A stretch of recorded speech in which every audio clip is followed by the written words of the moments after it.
বতৰ একেবাৰে বেয়া। এয়া জুলাই মাহৰ আজি প্ৰথমটো দিন আৰু মই বহুতখিনিয়েই চেঞ্জ কৰিলোঁ ইয়াতে, কাৰণ ইয়াতে গোটেই লেতেৰা জাবৰবিলাক পেলাই থৈছিলে। সেইকাৰণে মই ইয়াতে অকণ ফুল দিলোঁ যাতে সিহঁতে ইয়াতে লেতেৰা বস্তুবিলাক পিটবিলাক পেলাবৰ কাৰণে অকণমান দিগদাৰ পায়।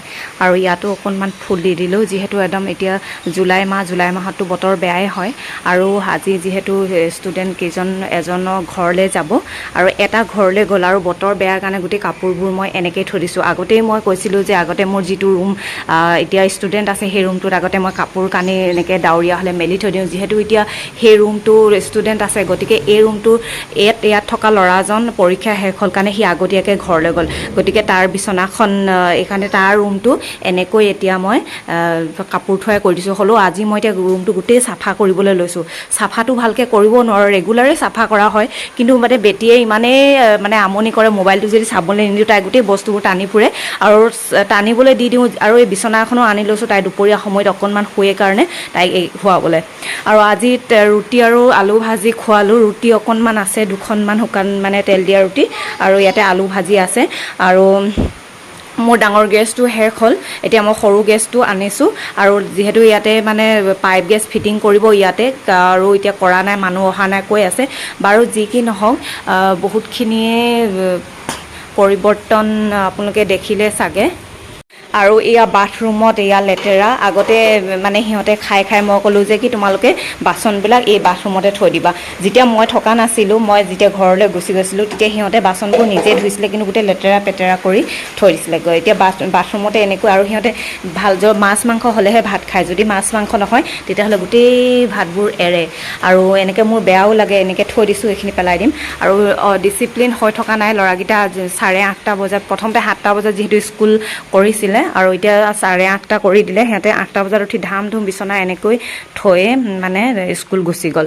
আৰু এতিয়া মই যিহেতু ভাবিছোঁ আজি গাৰ্জেন আহিব, গাৰ্জেন আহিলে যদি এনেকৈ ৰুমবোৰ দেখে, যিহেতু আমাৰ নতুন PG, এটা ডিচিপ্লিন নাই বুলি ভাবিব। আৰু যিহেতু ল'ৰা মানুহ অকণমান সিহঁতে কাম বন কৰিবলৈ একেবাৰে মানে এলাহ পায়। ঘৰত যেনেকৈ থাকে নহয় তেনেকেই মানে থাকিবলৈ। অৱশ্যে আমিও ৰুলটো অলপ শিকাব লাগে যে ৰাতিপুৱা উঠি বিচনা জাপিব লাগে, নিজৰ কাপোৰবোৰ নিজে ভালকৈ থ'ব লাগে, চেণ্ডেল টেণ্ডেল চিজিল কৰি ৰাখিব লাগে।